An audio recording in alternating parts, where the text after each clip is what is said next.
रणमो अध्यायारम्भमूलोऽयि सवसाहूरम् शुद्धात्मानमणिकान्तम् साधुमुत्तम मङ्गलम् वन्दे सन्दृष्टिसिद्ध्यर्थम् सन्दृष्ट्यर्थप्रकाशकम् मङ्गलम् भगवान् वीरो मङ्गलम् गौतम गणे मङ्गलम् कुन्दकुन्दाद्यो जैन धर्मोऽस्तु मङ्गलम् सर्वमङ्गलमङ्गलं सर्वकल्याणकारकम् प्रधानं सर्वधर्माणां जैनं जयतु शासनम् मंगलमय मंगलकर वीतराग विज्ञान नमो ताहि आते भय अरहंताद महान।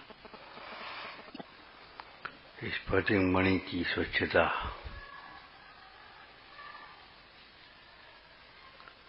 लाल रंग से लाल के निमित्त में लाल रूप दिखाई तो देगी। कर्म के उदय में औदयिक भाव तो होंगे, विकल्प तो आएंगे, मोह तो होगा, लेकिन आपको बुद्धिपूर्वक प्रयत्न करना होगा इस मोह के अभाव का। कर्म का उदय जबरन विकार नहीं कराता। कर्म का उदय जबरन विकार नहीं कराता। जब स्वयं विकार रूप परिणमित हो तब कर्म का उदय निमित्त है। इसलिए निमित्त की प्रधानता से यह कथन किया जाता है कि विकल्प कर्म के उदय से होते हैं, मोह कर्म के उदय से होता है, राग द्वेष कर्म के उदय से होते हैं। यहाँ इतना बताना इष्ट है कि कर्म के उदय से होते हैं, अर्थात मेरे स्वभाव नहीं है। और कर्म के उदय में अपना उपयोग जुड़े तो होते हैं। कर्म का उदय भी दो प्रकार का, एक प्रदेश उदय, एक विपाक उदय। कर्म के उदय में जिस समय उपयोग जुड़ता है, विकारी परिणाम होते हैं, वह विपाक उदय कहलाता है। और यदि कर्म का उदय आए और उसमें उपयोग न जुड़े तो कर्म का उदय आकर के चला जाएगा, क्या करेगा? भाई कोई व्यक्ति आवे आपके यहाँ और आप उसे बोलो ही नहीं, प्रेम ही मत दिखाओ, तो चला जाएगा। और चला जाएगा तो ऐसा चला जाएगा फिर कभी नहीं लौट के आए। और अगर उसे थोड़ा सा रिप्लाई करोगे, प्रीति प्रदर्शित करोगे, तो वो बार बार आएगा। यही कर्म का हिसाब है। कर्म के उदय में जुड़ेगा तो उसके कर्म बार बार आएंगे, और कर्म के उदय में जुड़ेगा नहीं तो फिर कर्म भी काय को आए। यद्यपि कर्म जड़ हैं, कर्म को ज्ञान नहीं है कि कहाँ जाए कैसे जाए, लेकिन जीव के परिणामों का निमित्त पाकर स्वयमेव कर्मण वर्गणा कर्म रूप परिणमित हो जाती हैं अपने आप। शास्त्र में काय का दृष्टांत दिया, जैसे अपनी उदराग्नि का निमित्त पाकर के, पेट का निमित्त पाकर के जो भोजन के परमाणु हैं, वे रस भाग रूप, खल भाग रूप और धातुएं उपधातुएं रूप और स्वयं ही परिणमित होते। वे पदार्थ का परिणमन जीव नहीं करा रहा, पुद्गल नहीं करा रहा, अन्योन्य भाव है। जीव और पुद्गल में अत्यंत अभाव, लेकिन फिर भी उसका निमित्त पा करके उस प्रकार का परिणमन स्वयं ही देखा जाता है। इसी प्रकार कर्म के उदय में औदैहिक भाव स्वयं ही देखे जाते हैं, लेकिन औदैहिक भाव का कर्ता कौन है? औदिक भाव का कर्ता जीव ही है। करे तो स्वयं जीव करे, न करे तो न करे। करे तो कोई करावे नहीं और करे तो रोक, न करे तो कोई करावे नहीं और करे तो रोके भी।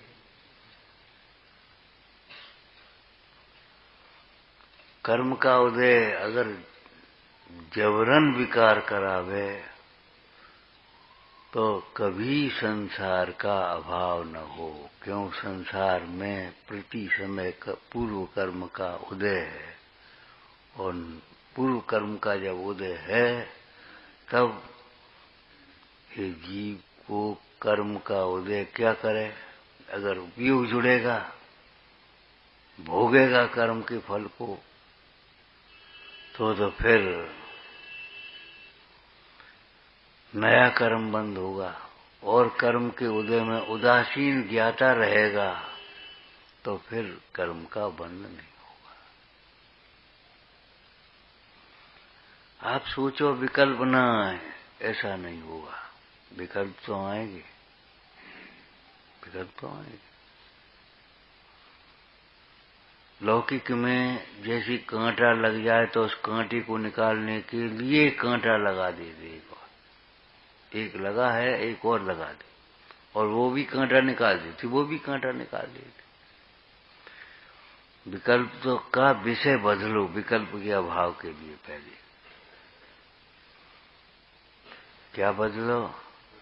विकल्प कर्म का उदय आएगा, विकल्प आएंगे, लेकिन तुझे विकल्प में तन्मय नहीं होना है, अर्थात उन विकल्पों को ही अपना स्वभाव नहीं मान लेना है, उन विकल्पों की पूर्ति में नहीं लग जाना है, विकल्पों के अभाव का लक्ष्य रखना है, और आगम के अनुसार विचार करने लगो। वो भी विकल्प है कि हाँ करने तो लगो। पहले आगम के अनुकूल अगर विचार करेंगे, विकल्प होंगे, तो विपरीत विकल्प अपने आप मिट जाएंगे। वस्तु स्वरूप विचार खुशी से सब दुख संकट सहा कर विचार करने लगे आगम के अनुकूल। आगम के अनुकूल सीता को जब मिथ्या दोष लगाया तब सीता जी क्या विचार करने लगी? मेरे ही कर्म का उदय है, इसमें किसी का कोई दोष नहीं है, मेरे ही कर्म का उदय है, कोई बात नहीं। अब आगे को आगे आपको समझना है। क्या बोलो? उदय उदय में है, उदय मेरे में नहीं।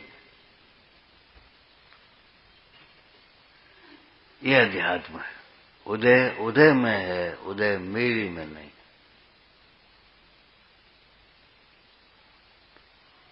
इस कर्म के उदय को लक्ष्य करके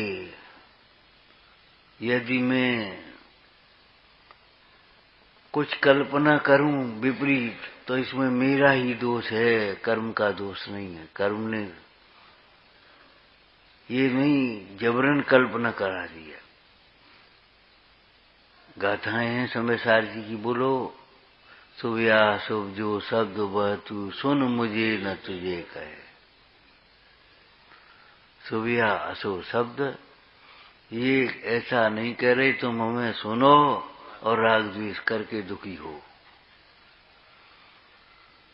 प्रशंसा में वे शब्द हैं, वे अक्षर हैं, और निंदा में भी वे शब्द वे अक्षर। निंदा ये नहीं कहती तुम सुन करके दुखी हो जा। किसी मुन्नाज को जाते हुए देखकर अज्ञानी जीव ने चर्चा की, ये बड़े ज्ञानी हैं, बहुत ज्ञानी ध्यानी हैं। तो ये प्रशंसा सुनकर के मुन्नाज फूल नहीं जाते। और किसी ने कहा रे कछु नहीं, ज्ञान व्यान कछु नहीं है, मौन है, वैसे ही ढोंग है, तो दुखी नहीं होते। निंदा दुखी होने के लिए नहीं है, प्रशंसा सुखी होने के लिए नहीं है। कर्णान योग में, वो चरणान योग से हमने आपको कथन किया था, ये संक्लेश परिणाम से बचने के लिए है।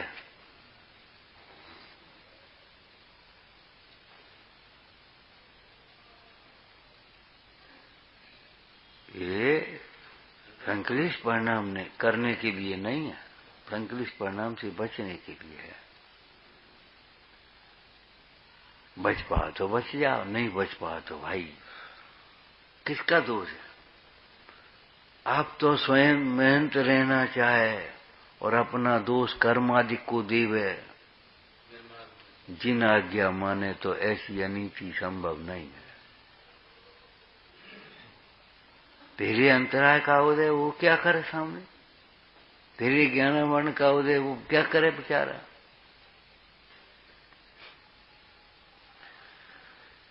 कर्म का उदय समता से सहन करने के लिए है, पुण्य के उदय की सामग्री अभिमान करने के लिए नहीं है, और पाप के उदय की सामग्री दीनता करने के लिए नहीं। पुण्य के उदय में अज्ञानी जीव को रौद्र ध्यान होता है, पाप के उदय में अज्ञानी जीव को आर्त ध्यान होता है। लेकिन आपने पढ़ा होगा धर्म ध्यान के भेदों में एक विपाक विषय धर्म ध्यान भी है। माने कर्म का उदय तो है, विपाक विषय धर्म ध्यान, माने ये धर्म ध्यान करने के लिए है। मूलाचार में एक बहुत सुंदर चर्चा आई है। जैसे कोई आपत्ति के काल में भीड़ भाड़ में मां की उंगली कस करके पकड़ लेता है, खो न जाओ, विशेष रूप से पकड़ लेता है।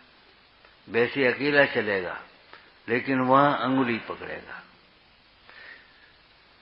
इसी प्रकार ज्ञानी कर्म उदय, अपने पाप कर्म के उदय में, पुण्य कर्म के उदय में विशेष सावधान होता है, विशेष धर्मानुष्ठान में लग जाता है, विशेष भेद ज्ञान करता है।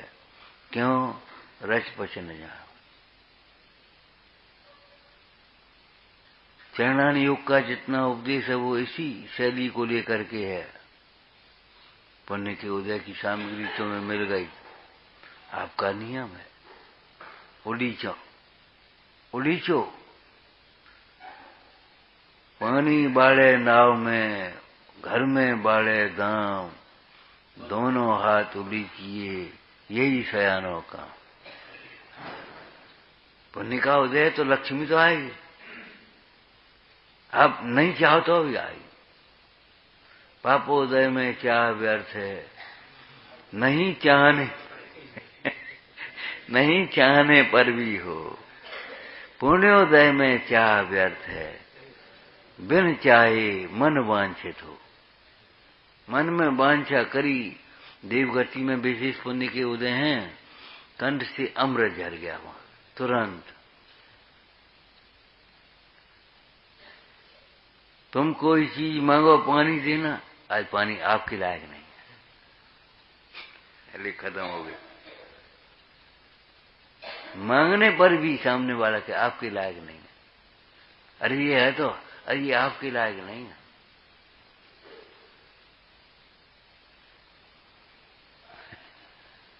मांगने मांगने पर भी नहीं मिले, चाहने चाहने पर भी नहीं मिले। और पुण्य का उदय हो तो बिना चाहे बिना मांगे, बिन चाहे बिन याचे बिन चिंतये धर्म सकल सुख देन।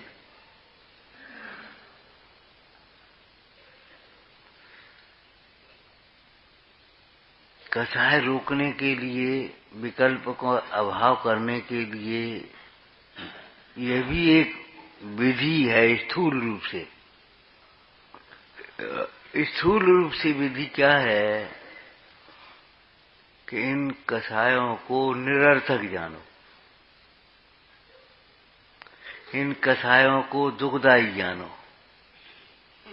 दुख तो कोई चाहेगा नहीं, और दुख इसके फल में दुख मिलेगा, अगर ये विचार कर लें तो कैसे, फिर कौन करेगा इस काम को। कषाय को विकल्पों को दुखदायी जानो और कषायों को विकल्पों को निरर्थक जानो।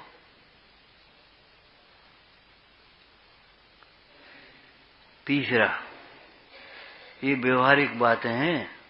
क्या कषाय और विकल्पों को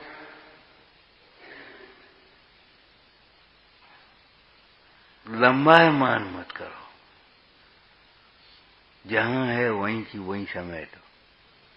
इनसे कोई बात हो गई तो इनसे मत बोलो, इनसे क्या मतलब। कितनी बड़ी भूल करते हैं। बात हुई इनसे, और इनसे हम घरेलू व्यवहार नहीं बंद करेंगे, मंदिर बंद कर देंगे।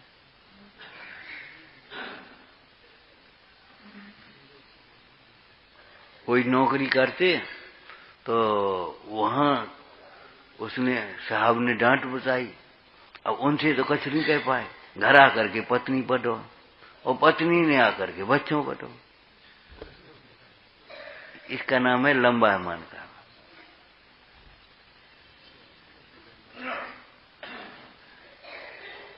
इंद्रिय सुख को चाहता है तो इंद्रिय सुख के साधनों से भी प्रीति हो जाती है अपने आप। टोडरमल जी ने एक दृष्टांत दिया है प्रथमान योग का।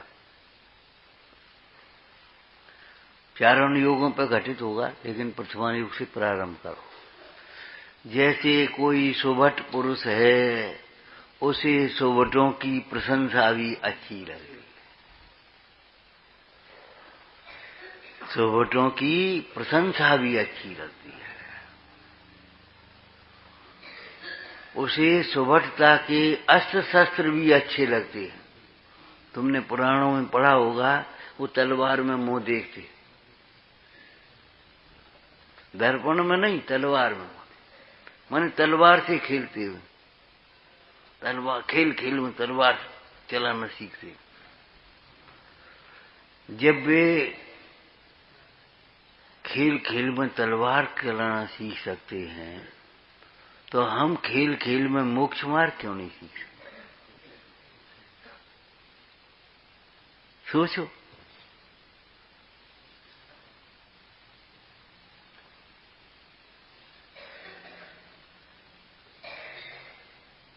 वीरता के जो साधन हैं, उन साधनों के प्रति भी उसको उत्साह आता है। ऐसा बम बन गया, ऐसा फलाना हो गया। हाँ, कैसे बनाया, किसने बनाया, कब बन गया?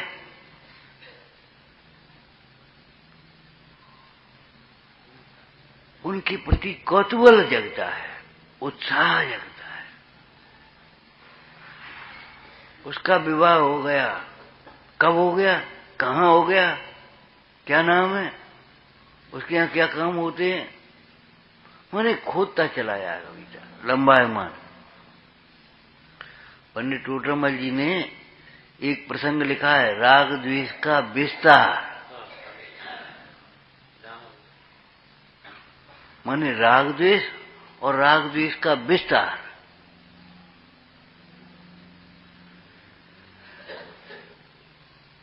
पंडित जी ने, बनारसी दासी ने एक दृष्टांत और दिया उसमें, एक बीज का और वृक्ष का। हथेली पर रख करके एक बट के बीज का विचार करो। इस बीज में एक वृक्ष है, उस वृक्ष में कितने बीज हैं, और फिर उन बीजों में एक एक वृक्ष है, और एक एक वृक्ष में कितने कितने बीज हैं, और फिर उनमें एक एक वृक्ष है, और फिर उनमें कितने कितने बीज हैं। करते चले जाओ विचार। न बीजों का अंत है, न वृक्षों का अंत है, परंतु अरे मूढ़, बीज जब बोएंगे तब ना। इस बीज में एक वृक्ष है, काय को वृक्ष है? जब वो बीज बोया जाएगा तब तो वृक्ष होगा, जब हम बोएंगे ही नहीं तो वैसे ही वृक्ष आ जाएगा।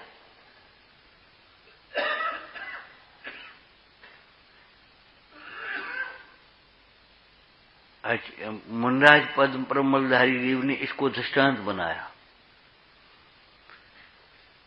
जिस सम्यक चारित्र के बिना सम्यक दर्शन और सम्यक ज्ञान शीशी में रखे गए भी कोठार, कोठार लिखा उसमें, हम शीशी कह रहे आपसे, शीशी में रखे हुए, पैकेट में रखे हुए बीज की तरह निसार है। बीज वो शीशी में रखे, पैकेट में रखे, कोठार में रखे, भंडार में, अब उसमें क्या करेंगे? जब उनको बोएंगे और सो भी योग्य भूमि में योग्य विधि से, तब भी उनमें से वृक्ष बनेंगे। कोठार में रखे हुए बीज की तरह निष्फल हैं। उस सम्यक चारित्र को, उस संयम को मैं नमस्कार करता हूं। उपचार में संयम के धारकों को नमस्कार आ गया। वीतरागता को नमस्कार जब हुआ तो वीतरागता के धारक को भी नमस्कार हो गया, पंच परमेश्वर को नमस्कार हो गया। तीन भवन में सार वीतराग विज्ञानता शिव स्वरूप शिवकार नमो त्रियोग समार के, इसमें सब तीर्थंकरों को, सब अरहंत सिद्धों को नमस्कार आ गया।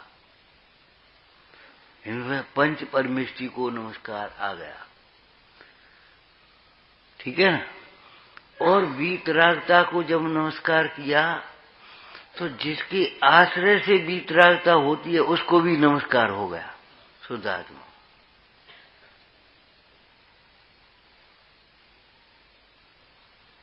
और वीतरागता को तो नमस्कार किया ही है। इसलिए एक में दूसरा अंतर्गर्भित है।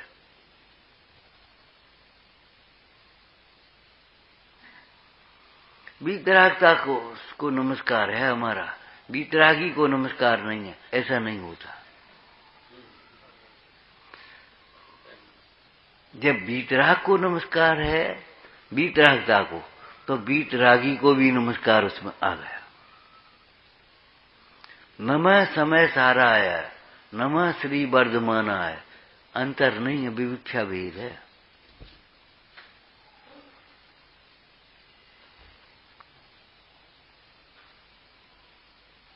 विचार करो। एक शैली अपनाई आचार्य भगवान ने। सवेरे भी हमने कहा था विधान के समय,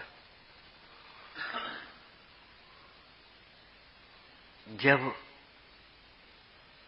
उन मुनिराजों के जहां चरण पड़ते हैं वे तीर्थ हो जाते हैं।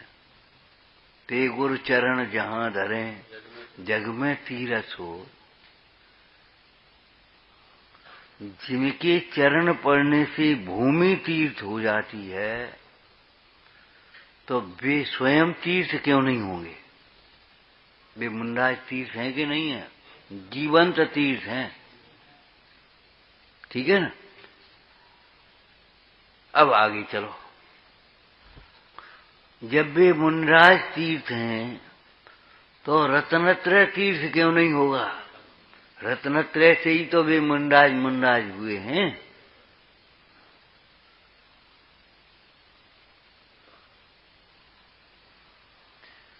अगर रत्नत्रय तीर्थ नहीं हो तो मुंडाज रत्नत्रय के धारक तो हैं। फिर मुंडाज तीर्थ कैसे? अरे विश्व में किसी भी, जितने भी मिष्टान हैं उनमें मिठास मिश्री का है।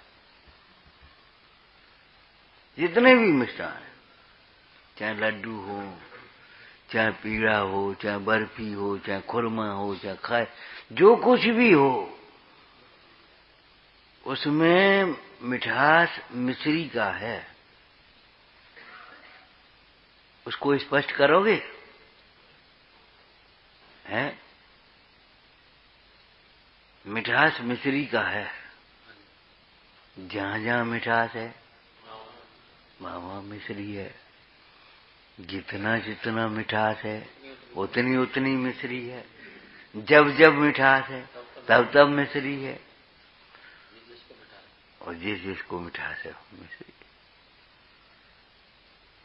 मिठास और मिश्री को तुम भिन्न करके कैसे देख सकते हो? जब मिश्री से बने मिष्ठान, अब हम तर्क से सिद्ध करें मिश्री मीठी है, जब मिश्री से बने हुए मिष्ठान मीठे होते हैं तो मिश्री मीठी नहीं हो, ऐसा कैसे हो सकता? और अगर मिश्री मीठी नहीं है तो फिर कोई मिष्ठान मीठे नहीं होंगे। नाम झूठा हो गया तुम्हारा मिष्ठान। मिष्ठान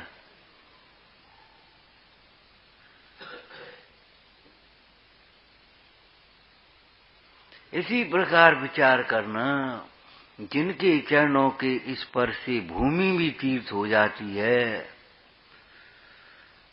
वे स्वयं तीर्थ क्यों नहीं होंगे? और जब वे मुनिराज तीर्थ कहलाते हैं तो रत्नत्रय तीर्थ क्यों नहीं होगा? और जब रत्नत्रय तीर्थ है तो जिसके आश्रय से रत्नत्रय प्रकट होता है वह आत्मा तीर्थ क्यों नहीं होगा? शाश्वत तीर्थ संवेद शिखर को उपचार से कहते हैं। उपचार से संवेद शिखर को शाश्वत तीर्थ कहते हैं। इसका मतलब झूठा है ये नहीं कह रहे हम। उपचार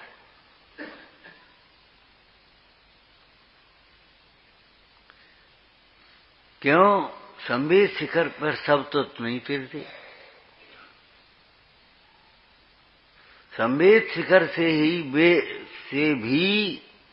वे ही जीव तिरते हैं, मुक्त होते हैं, जो अपने में स्थित हैं। इसलिए बुद्धजन जी ने लिखा है, तीरथ तीरथ क्या फिरे, तीरथ तो घट माय, थिर भये सो तिर गए, अथिर तिरे क्यों ना है। जिनका चित्त अस्थिर है वे कहीं नहीं तिरेंगे। सखी जी में चले आओ कि शाश्वत चीज है कि हाँ, शाश्वत का मतलब हमेशा, अगर हमेशा चीज है वो, लेकिन है किसके लिए? जो वहां जाकर के रत्नत्रय की आराधना को पूर्ण करें वे तिरेंगे। जो वहां जाकर के भी रत्नत्रय की आराधना नहीं करें, आज तीर्थों का विकास के नाम पर विनाश हो रहा है। सुविधाएं इकट्ठी करी जा रही होटलों जैसी, सारे लोग पुरानी पुरानी धर्मशालाओं को तोड़ तोड़ करके होटल जैसी धर्मशाला बना रहे। नहीं, अरे क्या पुराने जमाने की कोठरी। हर धर्मशाला में भोजनालय, हर कमरे में बेड, हर कमरे में बाथरूम।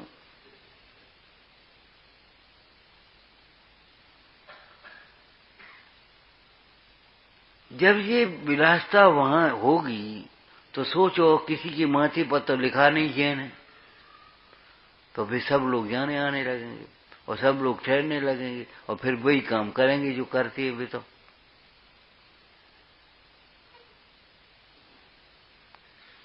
एक वाक्य कहा था हमने, देखो भैया, जब घर जैसी सुविधा होंगी तो घर जैसी परिणाम भी तो होंगे।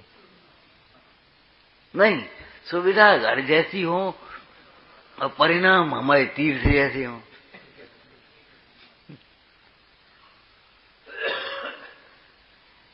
भोग चाहिए चक्रवर्ती जैसे और सम्यक दर्शन चाहिए त्रियंशों जैसा। ऐसे कैसे हो जाएगा?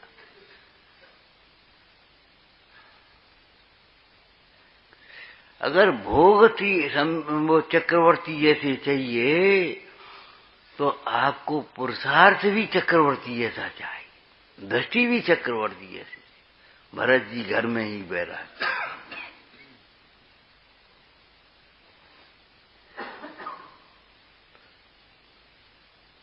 जीर्ण तृणवत त्यागे। आपका पुरुषार्थ भी ऐसा चाहिए। लेकिन अगर ये छल करो कि भोग तो हमें चक्रवर्ती जैसी चाहिए और मंदिर, अब त्रियंश का मंदिर आते, त्रियंश का छान करके पानी पीते, तिर्यंचों को कहाँ ज्ञान है 8-14 का। अगर इस प्रकार की स्वच्छंदता की बातें करोगे तो पहले तिर्यंच बनोगे मायाचारी से। दोपहर में हम देख रहे थे पद्मनंदी पंचविंशत का ही, कौन सा प्रसंग था ध्यान नहीं है। जहां कपटाचार होता है, कपट रूप आचरण, वहां सर्व दुर्गुण होते हैं। जहां कपट रूप आचरण होता है वो अंतर में, भीतर में सारे दुर्गुण भरे हैं। क्रोध, अनंतानुबंधी माया, तो फिर अनंतानुबंधी अंदर में क्रोध है। अनंतानुबंधी लोभ भी होगा, अनंतानुबंधी मान भी होगा, अनंतानुबंधी भय भी होगा। पंडित दीपचंद जी ने 13 लोक, जो 9 नौकसाएं हैं, उनको भी अनंतानुबंधी में साथ में दिया। जिसको अनंतानुबंधी है उसकी अनंतानुबंधी सब ही होंगी, अनंतानुबंधी भय भी होगा, समस्याएं भी अनंतानुबंधी होंगी।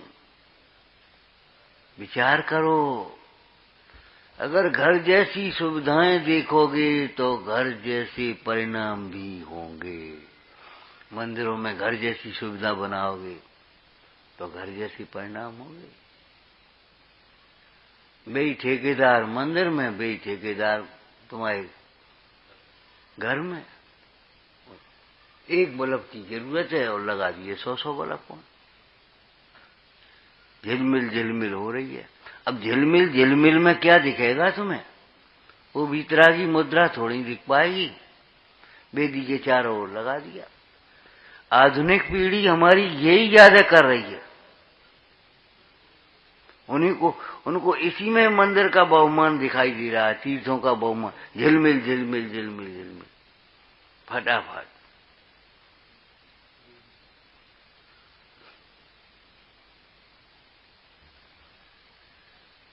और एक जगह देख करके आए तो दूसरी जगह, तीसरी जगह, चौथी जगह, बस करते लगे। अब जरूरत है कि नहीं है? कंजेस्टेड कोई एरिया है, उन्होंने एसी लगाया मंदिर में। अब उसको देख देख करके सब एसी लगाने लगे। अब गांव में एसी का जरूरत रहेगी? देखा देखी चल रही है। एक तुम्हें दृष्टांत दिया था, देखो देखा देखी का मार्ग नहीं है। बोलो दृष्टांत। अभी दृष्टांत कहां दिया? अरे 4000 राजाओं ने ऋषभ देव की देखा देखी दीक्षा ग्रहण करी और कहां टिक पाए थे? भ्रष्ट हो गए थे। ऋषभ देव को देख देख करके उन्होंने, उनके संग में देखा देखी दीक्षा उन्होंने भी ले ली, लेकिन वे भ्रष्ट हुए। ऋषभ देव को भूख प्यास क्यों नहीं सताई? वे क्यों नहीं भ्रष्ट हुए? वे उन्होंने अपने को देख करके दीक्षा ली। देखा देखी साधे योग, सीजे काया बाढ़े रोग। देखा देखी का मार्ग नहीं है। इन्हें देख करके करने लगे तुम भी, इन्हें देख करके तुम भी करने लगे।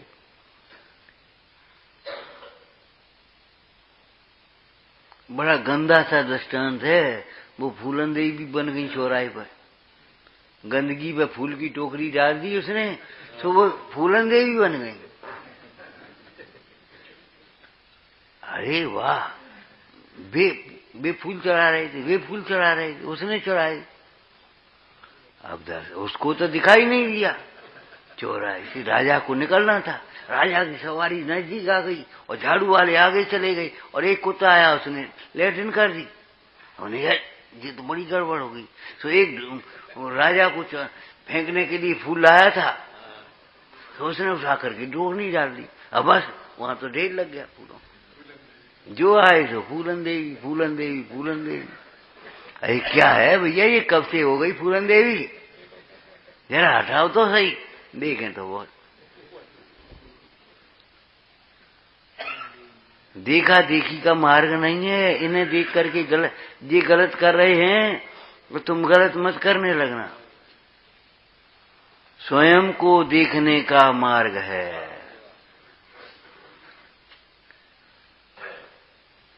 पंडित टोडरमल जी ने प्रतिज्ञा, ये सूत्र हैं, ये कुंजी है तो मोक्ष मार्ग प्रकाशक। तो पंडित टोडरमल जी ने लिखा, अगर छोटी भी प्रतिज्ञा लेनी हो तो इनने कही सो इनने कही, ऐसा नहीं। प्रथम सच्चा तत्व ज्ञान हो। सच्चा तत्व ज्ञान जब हुआ तो तत्व ज्ञान कब सच्चा कहलाता है? अरे आत्मज्ञान तो है ही वो निश्चय की बात, लेकिन तत्व ज्ञान कब सच्चा कहलाता है? जब स्व का ज्ञान हो, पर का ज्ञान हो, हे का ज्ञान हो, उपाधेय का ज्ञान, तब तत्व ज्ञान सच्चा कहलाएगा। ये लड़का 12वीं क्लास में पढ़ता है, पास कब होगा? जब सब विषयों में पास हो तब तो पास हो, और 2 विषयों में फेल ही, एक ही विषय में उसकी डिस्टिंक्शन लगी है, तो पास थोड़ी कहलाएगा, फेल कहलाएगा भैया।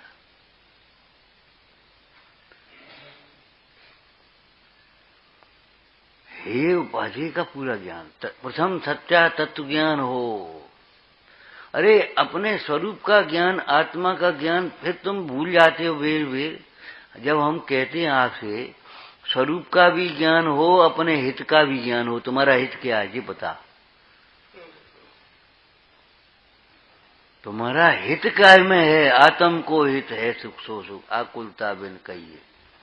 आकुलता से मैं न ताते, शिव मग लागो चाहिए। और इस ढाल में पूरा वर्णन कितना किया? 7 तत्वों का। प्रथम सच्चा तत्व ज्ञान हो, मैं कौन हूँ, किसकी भक्ति कर रहा हूँ, कौन सी क्रिया कर रहा हूँ। जिसको त्याग करना चाह रहा है उसके दोष पहचाने, उसमें दोष क्या है, दोष जान के। बिन जाने ते दोष गुणन को कैसे तजिए गई, दोष पहचाने। और त्याग करने में गुण क्या है, गुण माने भला क्या है, हित क्या है, उसको पहचाने। त्याग करने में गुण है, तब तुम त्याग कर पाओगे। आज से रोज मंदिर आएंगे, बस ये भावुकता का मार्ग नहीं है। सबने उठाओ, तुमने हाथ उठा दिया और सबकी देखा देखी कहने वालों की दशा कैसी हुई फिर मालूम है तुम्हें। अरे कथा सुनाओ, दर्शन कथा है कि नहीं? गजमोती चढ़ाए थे मनोहरती ने जाकर के, अपने ससुराल में विवाह हुआ था वहां। माली ने गजमोती उठाए और सोचने लगा, अरे आज तो ये कौन ने चढ़ाया गजमोती, कौन सेठ आया, कौन साहूकार आया। अच्छा, अरे वो बहू आई थी उसने चढ़ाई, ठीक कोई बात। उसने घर जाकर के कहा, देखो जी अपने पास तो रह नहीं सका, कोई पकड़ लिया, गए कहां से चोरी कर लाओ। तो मालिन ने एक युक्ति लगाई, इनको हार में पो करके रानी के गले में डाला, सो इनाम मिल जाए 10, 20, 50 रुपये, सो अपने काम बने। वो बढ़िया कि हाँ ये ठीक है, ये बढ़िया बात है, ठीक है। अब समस्या खड़ी हो गई, राजा के रानी 2 हैं, अब क्या करें। अरे 2 हार बना लेती, एक एक मोती डाल देती, लेकिन क्या करे वो, बुद्धि भवितव्य अनुसार नहीं। अरे राजा को छोटी रानी के प्रति ज्यादा प्रीति है, तो मालिन ने हार बनाया, छोटी रानी के गले में डाला। और वो दासी देख रही थी बड़े महल की, बड़ी रानी की, उसने जाकर के कह दिया, ठीक है अब क्या कहें, न सही आते न कही आते।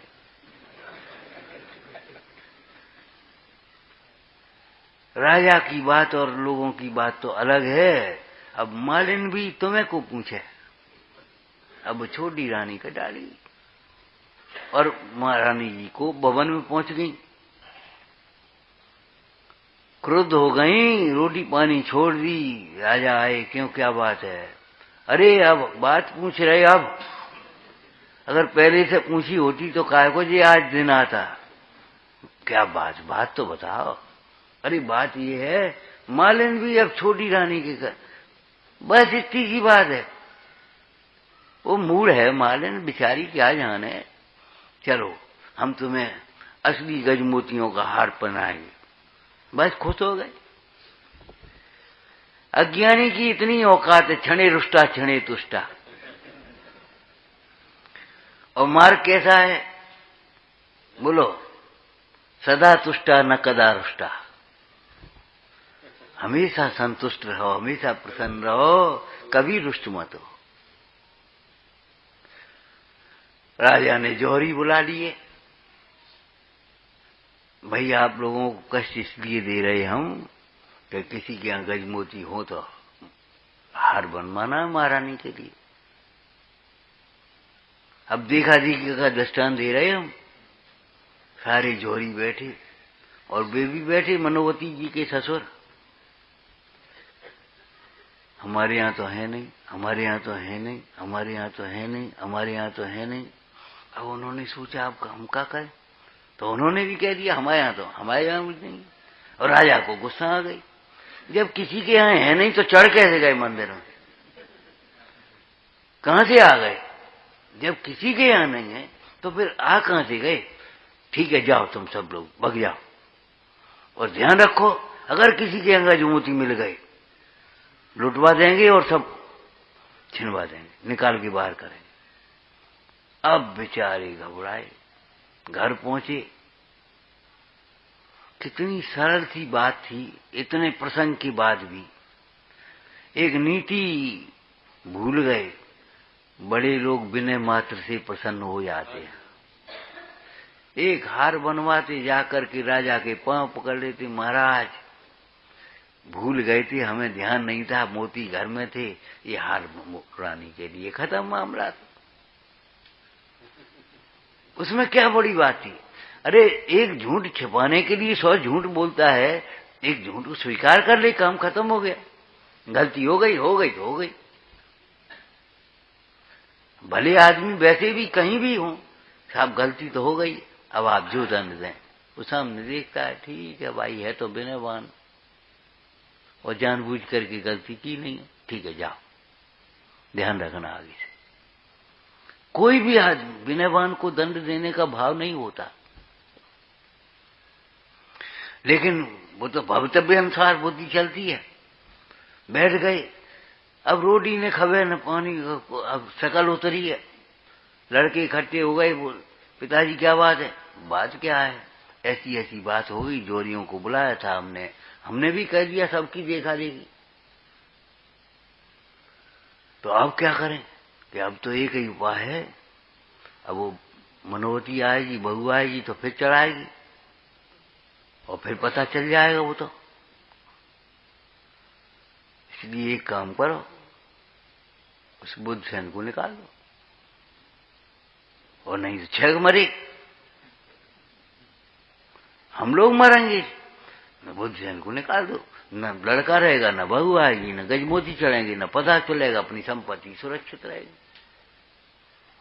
कितनी उल्टी बात, कितनी उल्टी बात। धर्म का अपवाद करने से संपत्ति को सुरक्षित रखना चाहता है। इसी में लिखा है दान के प्रसंग में, दान का प्रसंग बहुत है इसमें।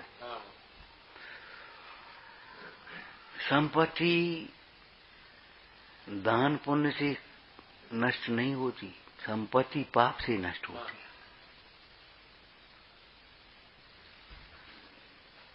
जितनी दान करोगे उतनी बढ़ेगी।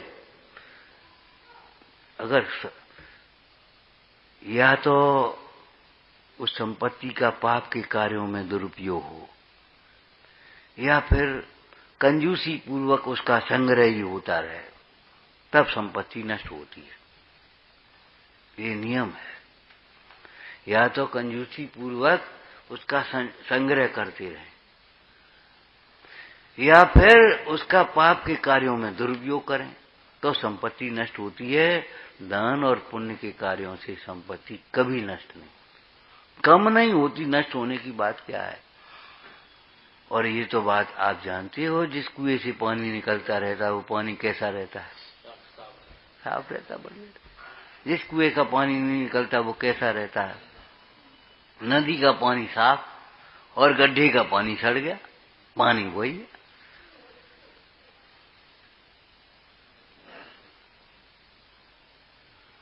रमता जोगी बहता पानी सोता ही। अब रमता का अर्थ नहीं समझे, रमता काय में है? अपने स्वरूप में रमता है। भोगी भोगों में रमता है, और योगी अपने स्वरूप में रमता है।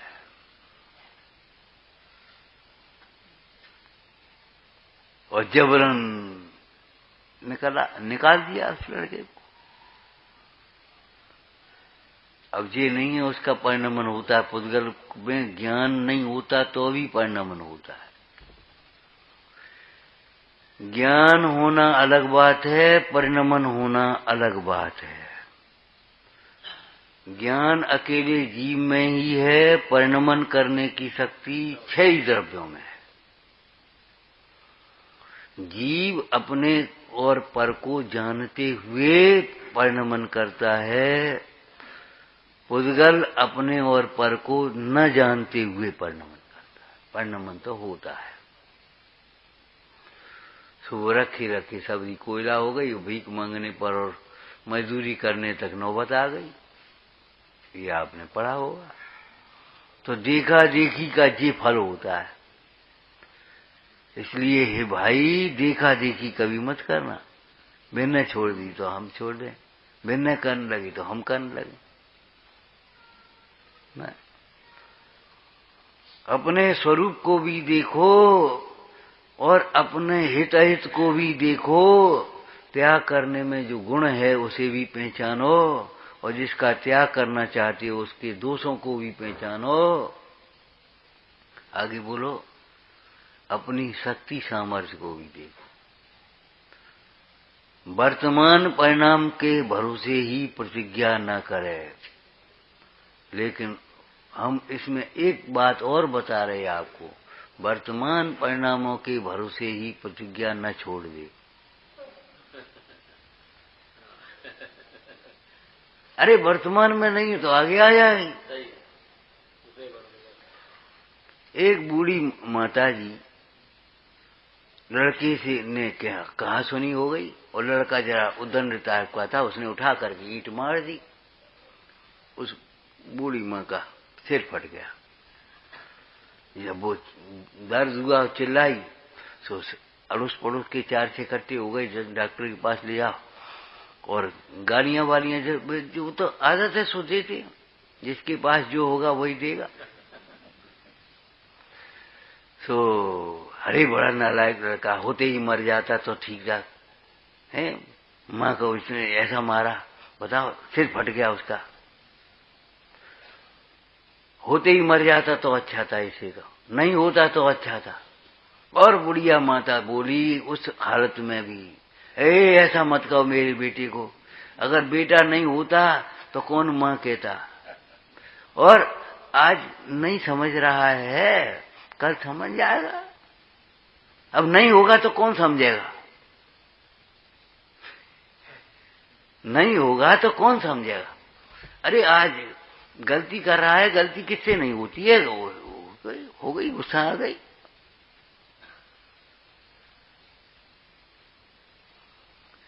विचारना, देखा देखी का कार्य कभी मत सोचना।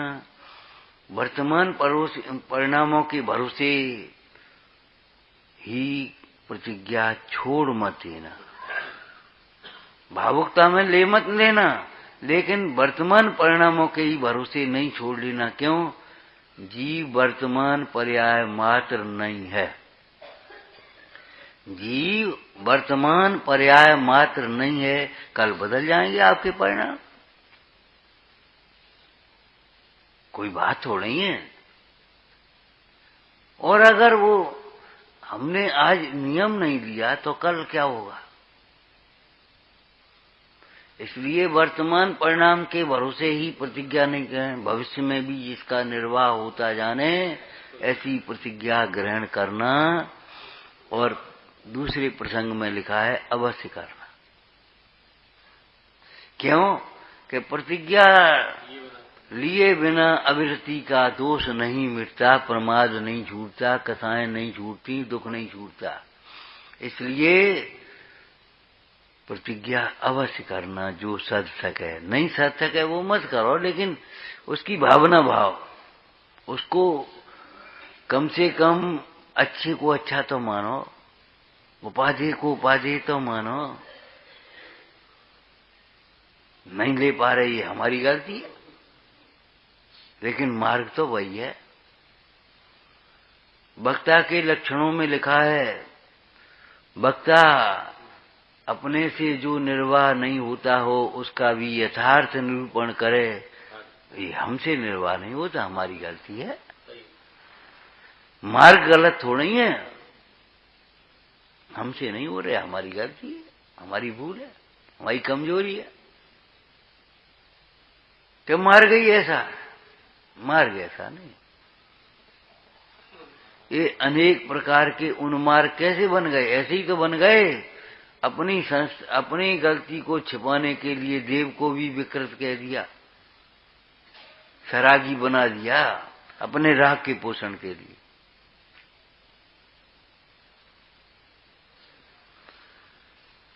तो देखा देखी का मार्ग नहीं है भैया। 4000 राजाओं ने ऋषभ देव को देख करके दीक्षा ली थी और वे भ्रष्ट हुए और नाना मतांतर चलाए, और ऋषभ देव अपने को देख करके दीक्षित हुए। वे अपने मार्ग में दृढ़ बने रहे। इसलिए अपने को देख करके कार्य करना, पर को देख करके नहीं। कभी अपने इन कसायों को लंबायमान मत करना। एक की पुरानी भाषा तुम्हारी है, एक की टोपी दूसरे पे, दूसरे की तीसरे पे, ऐसे मत करते रहना। ये शत्रु है, इसलिए ये भी शत्रु, ये इसका मित्र है तो ये भी शत्रु हो गया, ये इसका मित्र ये भी शत्रु हो गया। तो शत्रुता का कभी अंत ही नहीं आएगा। क्षमा के प्रसंग में एक लाइन कही थी, क्षमा से शत्रुता का भी नाश होता है, क्रोध से शत्रु का भी नाश नहीं होता। क्यों? नए नए शत्रु पैदा होते रहते, नए नए शत्रु। इनको मारा, ये शत्रु हो गया, उसका लड़का, उसका मित्र। अच्छा अब हम देखेंगे तुम्हें। बढ़ती चली आती है परंपरा। और नहीं तो शत्रु भी शत्रु नहीं रहता, वो भी मित्र हो जाता है। क्षमा का प्रभाव है, धर्म का प्रभाव है, ज्ञान का प्रभाव है। अरे और स्थूल रूप से कहें तो ये जिनवाणी का प्रताप है।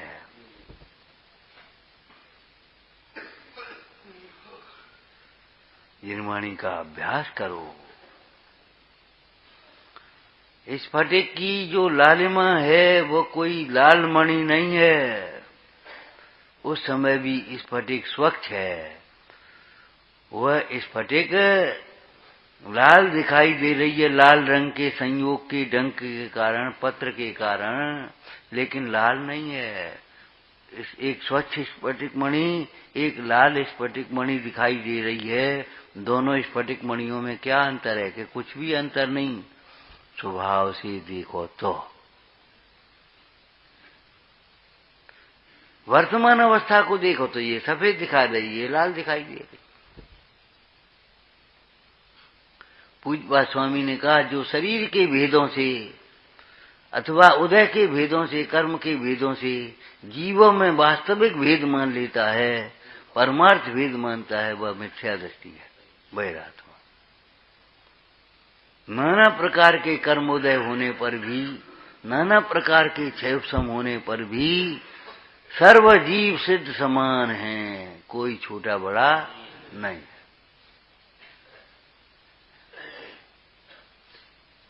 लेकिन ईमानदारी से समझना, किसी का तिरस्कार मत करना ऐसा जानकर।